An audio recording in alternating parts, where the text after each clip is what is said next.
What if I told you the government's grand plan to save the nation deliberately left your business out? This is the core betrayal, the constant draining cost you pay just to exist in an economy actively rigged against you.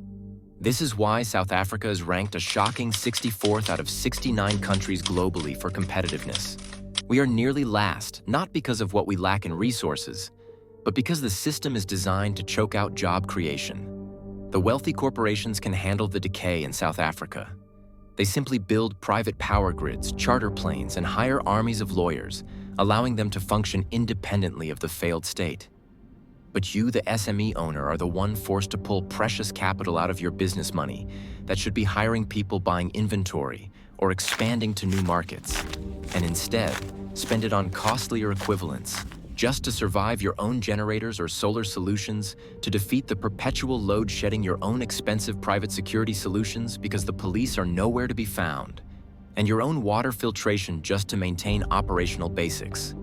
You are paying this governance tax twice for basic services because the public service is a swamp of skill deficits, total maladministration, and relentless corruption. And when you engage the bureaucracy to apply for a permit, secure a license, or bid for a contract, you are running a gauntlet that has pushed our corruption perception score to a shocking 41.0 score that indicates a serious problem with the abuse of entrusted power. Every minute your license is stalled or your application goes unanswered is capital bleeding out of your account.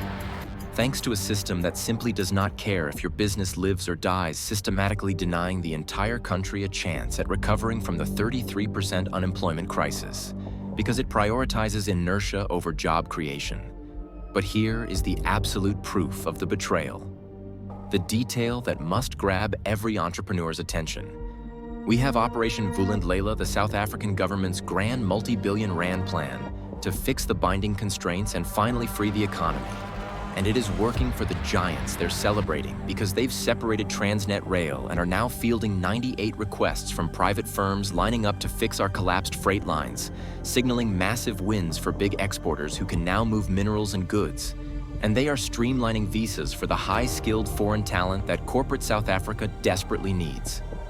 This is real measurable progress for the largest players, which only serves to highlight the political crime against you, the SME. Because when you look at the official Operation Vulindlela progress report, the sacred text of the reform agenda, and you look for the section on small and medium enterprises, the true engine of mass employment is a blank page. There are no specific updates, no clear milestones, and absolutely zero dedicated reform actions for SMEs. The message is clear and it is chilling.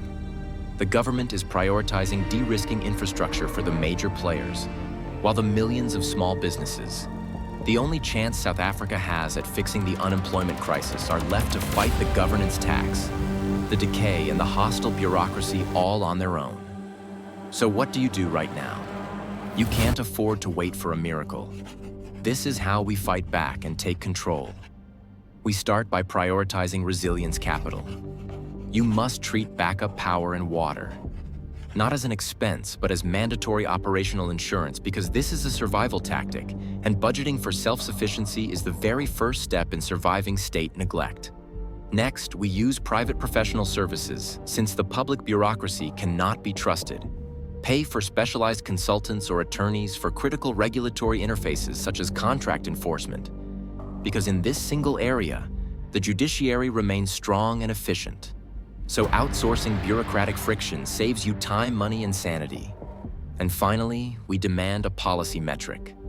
The policy blind spot exists only because SMEs are not organized enough. So you must join or support industry bodies that are actively lobbying for policy change. If the government is monitoring the successes of Operation Vulindlela, we need to force them to create a visible, measurable metric for SME regulatory ease.